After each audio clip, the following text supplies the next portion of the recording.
Emocionante, não é verdade? Páginas da Bíblia, ó, o mar se abriu. Meus irmãos, nós chegamos em Êxodo capítulo 14.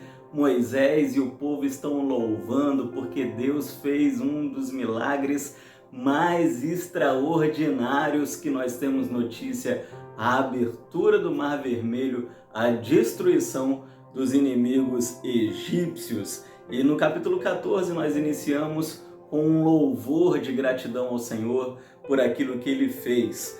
Logo lá no versículo de número 14, nós vemos que momentos antes do povo entrar no Mar Vermelho, antes do mar se abrir, o povo está com medo, né? O povo se encontra diante do mar, os inimigos atrás, eles começam a murmurar na cabeça de Moisés.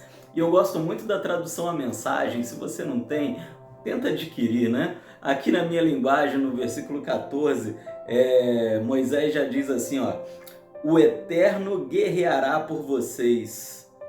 Quanto a vocês, calem a boca. Bom demais. Moisés manda aquela galera calar a boca porque eles estavam murmurando. O que eu quero dizer para você é que medo gera murmuração. E Deus detesta gente murmuradora, né? Mas claro que eles ainda iriam aprender, eles ainda não tinham um relacionamento com Deus, era apenas o começo. O problema de Israel é que Israel tinha um coração dobre, uma hora cria, uma hora duvidava, uma hora cria, uma hora duvidava, uma hora cria, uma hora duvidava. E nós, assim como o povo de Israel, não podemos nos relacionar assim com o Senhor. Ou cremos ou não cremos. Ainda no versículo 14, nós vemos uma passagem bem interessante. A gente fala muito sobre a coluna de nuvem e a coluna de fogo que acompanhou o povo no deserto durante 40 anos, né? A nuvem os cobrindo de noite do sol do deserto, o fogo os acompanhando de noite para que eles pudessem vagar de noite também com claridade. Mas aqui nessa passagem tem uma coisa que a gente não se atenta muito. Aqui nós vamos ver nessa passagem, quando o faraó encurrala o povo no Mar Vermelho, nós temos aqui a ação de Deus de três maneiras diferentes. Nós temos o anjo do Senhor presente, nós vamos ver isso lá no versículo 19 do capítulo 14. O anjo de Deus que estava à frente do acampamento de Israel se posicionou em guarda. Então, é o Logos, é Cristo no Velho Testamento junto com o seu povo. E nós vemos também a atuação da coluna de nuvem e da coluna de fogo ao mesmo tempo. Nesse momento aqui, meus irmãos, a coluna de fogo vai para o acampamento dos hebreus para clarear para eles a travessia, e a coluna de nuvem, olha só, não sei se você já prestou atenção nisso, a coluna de nuvem vai para o acampamento egípcio para escurecer o acampamento. Os egípcios não enxergam nada, os hebreus enxergam tudo e ainda tem o Logos à frente deles, os guiando.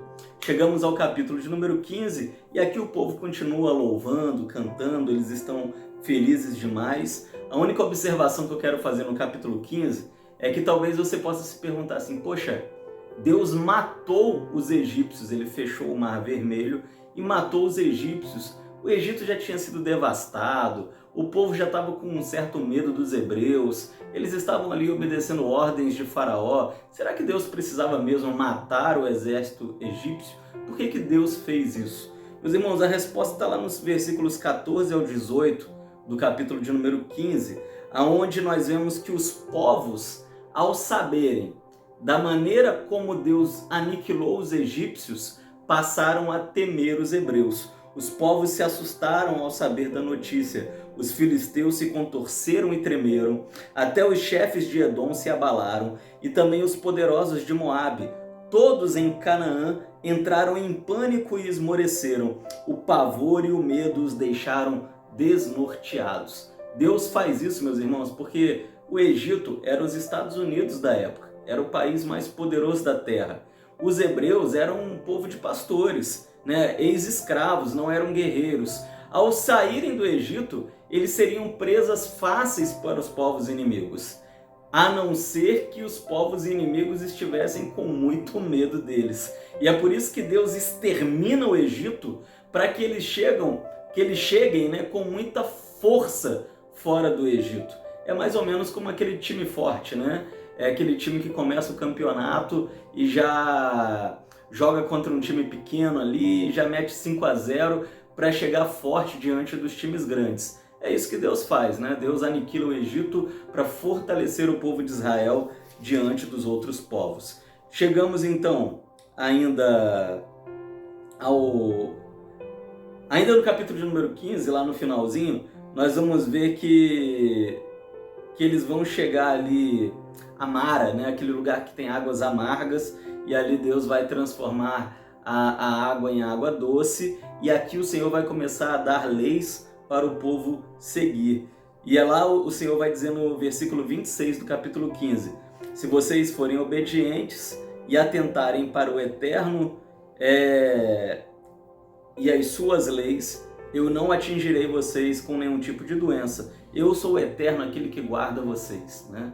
Aqui o Senhor começa a se relacionar com eles e Deus agora já começa aqui a cobrar algumas coisas do povo. Até então Deus está abençoando, protegendo, cuidando, eles estão murmurando, blasfemando, mas aqui Deus já começa a impor a lei. Daqui a pouco isso vai crescer um pouco mais. Capítulo de número 16, para a gente encerrar, nós vamos ver desde a saída do Egito a terceira reclamação do povo de Deus. Eles estão com fome, né? Reclamação com razão, né, pessoal? Eles estão com fome, mas Deus não gosta da reclamação, falta de dependência, né? E Deus envia o maná. E o maná, meus irmãos, eu poderia ficar gravando aqui 1 hora, né? Ele é muito curioso. O que eu quero dizer para você é, o que significa o nome maná? Você sabe? Né? Talvez você pense assim, é pão. Não, não é pão. Maná significa manhu, uma palavra hebraica, aramaica, né? Que significa o que é isso? Porque quando o maná foi entregue por Deus, o povo hebreu olhou e perguntou para Moisés, o que é isso? Manhu, né? E aí ficou, né? Manhu, maná. E é interessante que a raiz, a palavra man, ela em hebraico, aramaico, também significa presente, né? Então maná ficou uma palavra perfeita para definir esse alimento que Deus deu para o seu povo. E esse alimento é um símbolo de dependência, né? Deus dá esse alimento para o povo, ensinando o povo a depender dele. Por quê? Porque eles deveriam colher apenas a quantidade que eles precisavam.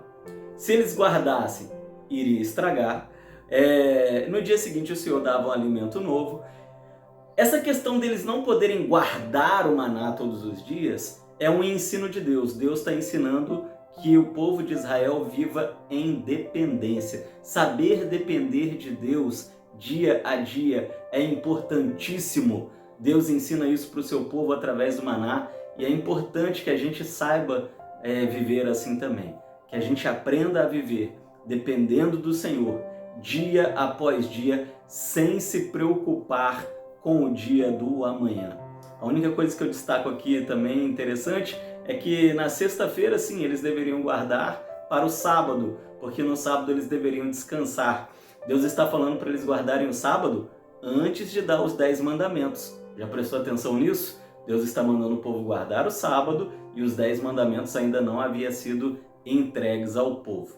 Bom, pessoal, resumindo as nossas reflexões de hoje, ainda importantíssimo aqui, eu não posso esquecer de falar sobre o maná. O maná deveria ser guardado dentro de um jarro, né, para as gerações futuras. E olha que interessante, o maná guardado de um dia para o outro estragava. Se ele fosse guardado na sexta-feira, não estragava até no domingo, certo? Milagre de Deus. Mas o maná guardado em um jarro dentro da Arca da Aliança não estragaria nunca, porque era para as próximas gerações testemunharem milagre, poder do Senhor. Quanto maná foi guardado pelo povo? A Bíblia vai dizer aí 1 homer, e depois ela vai dizer assim, 1 efa. Quanto é 1 homer, meus irmãos? É 1 quilo, 1 quilograma. 1 efa é a 1 homer é a 10ª parte de 1 efa, ou seja, 1 efa são 10 quilos. Deus mandou Moisés e Arão guardarem 1 quilo de maná dentro da Arca da Aliança para que nós, as gerações futuras, pudéssemos saber daqueles milagres que foram feitos pelo Senhor. Infelizmente a arca se perdeu para nós, mas nós temos os relatos bíblicos para saber do maná. Mas os povos de antigamente, né, que não testemunharam a saída do Egito, eles viam o maná guardado de tempos em tempos, né, era mostrado para eles, e eles então tinham conhecimento das maravilhas do Senhor. Beijo no seu coração, Deus te abençoe, seja abençoado pelas páginas da Bíblia. Até amanhã e que o mar se abra para você todos os dias.